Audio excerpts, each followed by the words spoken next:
আজ আমি তোমাদের সঙ্গে শেয়ার করব ভেজ নুডলস রেসিপি। তবে তার আগে বলে রাখি, সর্দিতে আমার গলার অবস্থা কিন্তু এখন খুবই খারাপ, তাই একটু কষ্ট করেই তোমাদের সমস্ত কিছু বুঝে নিতে হবে।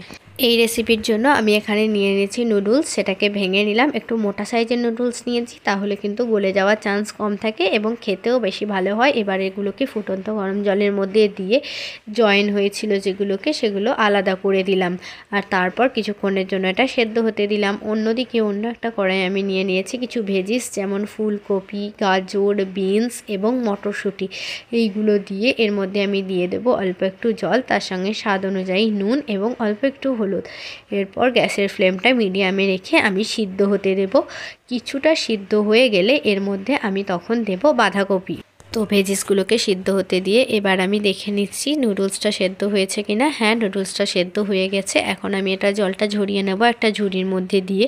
ঝুড়িতে নুডলসটা ঢালার আগে আমি কলটা খুলে দিচ্ছি, কারণ ঝুড়িতে অতিরিক্ত গরম পেলে এটা গলে যেতে পারে। আর ভালোভাবে জল ঝরিয়ে নেওয়ার পর এটাকে ঠান্ডা জলে ধুয়ে নিতে হবে, তাহলে কিন্তু গায়ে গায়ে লেগে যাবে না নুডলসগুলো এবং সঠিকভাবে নুডলসটা রান্না হবে। তো ভেজিসগুলো অনেকটা সেদ্ধ হয়ে গেছে। এর মধ্যে আমি দিয়ে দেবো বাঁধাকপিটা দিয়ে কিন্তু আর বেশিক্ষণ ফোটাবো না, অল্প একটুক্ষণ ফুটিয়েই নামিয়ে নেব। অন্য কড়াইয়ে আমি এবার নিয়ে নিলাম তেল। ভেজিসগুলো যেহেতু সেদ্ধ আছে তাই খুব বেশি তেল লাগবে না।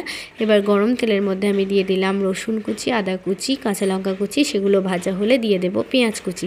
পেঁয়াজ কুচিটাও একটু নেড়ে চেড়ে নেব। আর তারপর পেঁয়াজটা ব্রাউন হয়ে আসলে এর মধ্যে আমি দিয়ে দেব ক্যাপসিকাম কুচি। এখন ক্যাপসিকামটাকেও ভেজে নিতে হবে।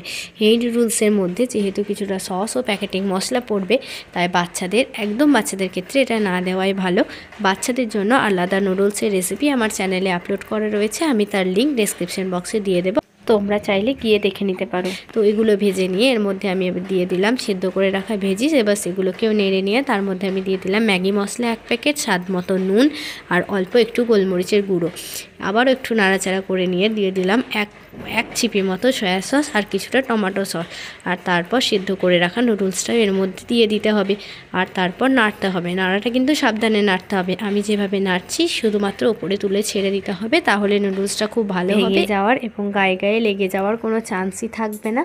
তো এখন তৈরি হয়ে গেছে একদম ঝরঝরে ভেজ নুডলস। তো রেসিপিটা কেমন লাগলো কমেন্ট করে আমার ভিডিওটাতে একটা লাইক করে দাও এবং চ্যানেলটাতে সাবস্ক্রাইব করো।